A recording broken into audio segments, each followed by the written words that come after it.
हमारा तो मौक़िफ़ ये कि बच्ची निकाह नहीं करती, बच्ची के साथ निकाह किया जाता है चूँकि वो बच्ची है। दूसरी बात है कि वो एक क्राइम हुआ है, यकीनी तौर पे हमारे वालिदैन ने शादी की है, मैंने शादी की और लोगों ने शादी की, उसको कोई क्राइम की नज़र से नहीं देखता। तो ये जो हुई है ये एक क्राइम हुआ है जिसको चाइल्ड मैरिज कहा जाता है, या बच्चे के साथ शादी करना। अब जहाँ तक वालिदैन की रसाई की बात है, देखें ये इसमें 3-4 डिफरेंट जुरिस्डिक्शंस हैं।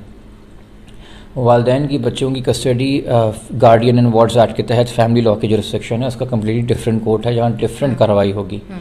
जहाँ तक क्राइम की बात है वहाँ पे चालान पहली तारीख को मुतवक्को है। अगर पुलिस को तफ्तीश मुकम्मल करने की भरपूर इजाज़त दी गई और किसी किस्म की रुकावट उसमें पेश ना आई तो मुतवक्को है कि पहली तारीख को चालान आएगा और फिर उसके बाद चालान जब एक्सेप्ट होगा फिर वो ट्रायल के लिए जाएगा। वो दूसरी चीज़ है इसके अंदर।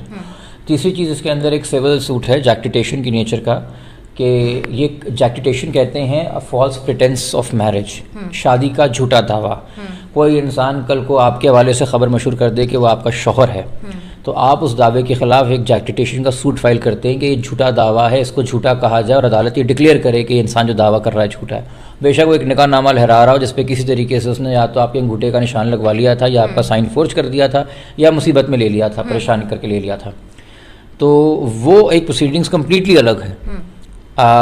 जिसमें से जैक्टिटेशन का जो सूट है वो उस पर नोटिस हो चुका है, वो फाइल हो चुका है वालिद की तरफ से, उसकी मेंटेनेबिलिटी पे भी आर्गूमेंट्स हो गई और वो एडमिट हो चुका है। और 5 सितंबर के लिए उसकी तारीख। मैंने सुना है 2 बच्चे ही अच्छे, तो फिर 4 लोगों का ख़ानदान होता है, 11 की टीम होती है, 16 का स्क्वाड होता है, 34 को शायद गैंग ही कहा जाएगा। 34 मुलजिम इसमें पुलिस ने बनाए हैं, हमने नहीं बनाए। पुलिस ने अपनी इंक्वायरी से अंदाज़ा लगाया है कि कहाँ कहाँ किस किस शहर में सहूलतकार थे जिन्होंने पुलिस के छापों के अंदर मुश्किलें पैदा की, बच्ची की बाजियाबी में मुश्किलें पैदा की। कोर्ट के ऑर्डर थे बच्ची को रिकवर करने के लिए, मगर ये उनको छत देते रहे, शेल्टर देते रहे, ऑब्स्ट्रक्शन की इन्होंने जस्टिस की राह में। तो उस हवाले से यकीनी तौर पे ये इन कॉन्सर्ट ये सारे एक्ट कर रहे थे। इसमें जो एक मोस्ट अनफॉर्चुनेट बात है कि नॉर्मल मेडिकल के साथ डीएनए कलेक्ट करना बहुत ज़रूरी होता है, मगर अदालत ये और सुपीरियर अदालतें सुप्रीम कोर्ट कह के थक गई है कि ऑप्टिमल टाइम में करना चाहिए। बच्ची 10 दिन से ज़ायद इस वक्त हुकूमती तहवील में है, तो कोई किसी भी केस में जहाँ पे ऐसा हो डीएनए से एविडेंस हासिल करना ऑफ कोर्स मुश्किल होगा। और अगर इस दरख्वास्त के ऊपर कोई फ़ैसला नहीं होता तो हमारा उस पर एक व्यू होगा कि एक तरीके से इन्वेस्टिगेशन को डायरेक्ट किया गया है कि आप यहाँ मत देखें, आप वहाँ देखें। काशाना अतफ़ाल हों या दारुल अमान हो या इस तरह के और दीगर इदारे हों, इनके बारे में या इनके तरह के इदारों के प्राइवेट सेक्टर के हों, पब्लिक सेक्टर के हों, बहुत ज़्यादा शिकायतें आई हैं क्रिमिनल लोगों का आना और अंदर जाना। जो एक अच्छी बात है, देर से ही सही मगर कोई चीज़ हुई। एक पायलट प्रोजेक्ट, और आपको पता है पायलट प्रोजेक्ट मॉडल प्रोजेक्ट्स होते हैं। जिस इदारे के अंदर बच्ची मुकीम है वो सिंध हुकूमत का पायलट प्रोजेक्ट है बच्चों की रखवाली और बच्चों की प्रोटेक्शन के लिए। जो बेहतरीन सबसे ज़्यादा हुकूमत इकदाम कर सकती है, सहूलियात मुहैया कर सकती है पूरे सूबे में, और जो सबसे ज़्यादा बेहतरीन ट्रेनिंग कर सकती है अमले की पूरे सूबे में बच्चों की हिफाजत के लिए, वो इस सेंटर के अमले की और वो इस सेंटर की फैसिलिटीज़ में शामिल है। देखिए, अगर मेरे इतराफ़ में सिर्फ सहाफ़ी हैं और वो कुछ चीज़ कवर करना चाह रहे हैं या सवाल करना चाह रहे हैं और मुझे बिल्कुल इसमें आत्म क्लैरिटी है कि ये सहाफ़ी हैं, तो किसी भी सूरत के अंदर even in situation of war when bombs are being dropped, टैंकों की लड़ाई हो रही होती है, एरियल बम्बार्डमेंट हो रही होती है, तो डेजिग्नेटेड एरियाज मार्क किए जाते हैं कि यहाँ प्रेस मौजूद है। अनफॉर्चुनेटली जितना हमारे कॉरिडोर्स में, हॉलवेज़ में, हाई कोर्ट में डिसिप्लिन रहता है, कोर्ट का स्टाफ इंश्योर करता है, आवाम की चहल पहल की वजह से और रश की वजह से सिटी कोर्ट्स के अंदर ये मुमकिन नहीं हो पाता। जिस किस्म की शदीद डायरेक्शंस थी, स्ट्रिक्ट डायरेक्शंस थी आईओ को बच्ची की सिक्योरिटी के हवाले से, अगर मैं उनके तनाजुर में सोचूं तो उनको ये ख़दशा है कि इस रश का कोई भी फ़ायदा उठा सकता है, तो इसलिए मुझे दूर करना है। मगर ये जानते हुए कि अदालत आ रहे हैं और रश तो होगा, और मीडिया है तो media is always looking for the exclusive content that one little, एक झलक नज़र आ जाए किसी की तो दिखा दें उसको बार बार रिपीट पे लगा के। तो and I should have come prepared accordingly. या ज़्यादा मैन पावर होती, या ज़्यादा लोग होते, या एक दायरा बच्ची के इर्द बनाते, बेहतर चीज़ें हो सकती थी। दारुल अमान में लवारिस लोग जाते हैं जिनका कोई नहीं होता। मैंने अदालत से गुजारिश की, मैंने कहा यहाँ उसके वालिदैन हैं, अगर आपने रखना ही उस बच्ची को एक शेल्टर होम में है तो कम से कम कराची में रहेगी तो हम इफ़ रिक्वायर्ड, इफ़ नीड भी, और हमने ऑलरेडी रिक्वेस्ट भी की और पूछा भी कि जी कोई रिसोर्सेज चाहिए, कपड़ा, खाना, दवाई, एनीथिंग, वालदैन मौजूद हैं अपकीप के लिए। ऐसा तो ना करें कि हमारी एक बच्ची है वो एक लवारसों की तरह, एक कम उम्र बच्ची लाहौर में बैठी हुई है, ना इस तरफ कोई ना उस तरफ कोई। तो इस सिचुएशन को नोट करें ना, वो किसी भी पर्पज़ से किया गया हो, वो स्टेज ड्रामा हो, वो एक्चुअल अलहदगी हो, फॉरगेट इट।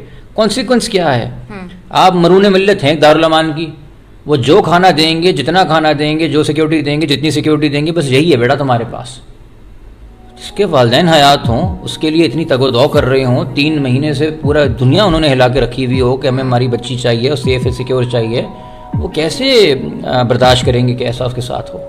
ज़रा सुनी आपने तमाम तर गुफ्तगू जिब्रान नासिर की। जिब्रान नासिर के दलाइल कैसे लगे आपको? और इंशाल्लाह उम्मीद है जहाँ पर कल की समाअत ने तमाम लोगों को मायूस किया, लेकिन वहीं पर जिब्रान नासिर का कहना था कि इन बातों से मायूस नहीं होना, बल्कि हमारे पास बहुत से सबूत भी हैं और इनके ख़िलाफ़ कहने को बहुत कुछ है, इसलिए इन्हें आसानी से जाने नहीं देंगे। अगर ये 17 अगस्त तक इन्होंने रिहाई हासिल कर भी ली है तो इससे क्या फ़र्क पड़ता, रिहाई 4 दिन की, 5 दिन की या 10 दिन की हो, आखिर जाना जेल में ही है।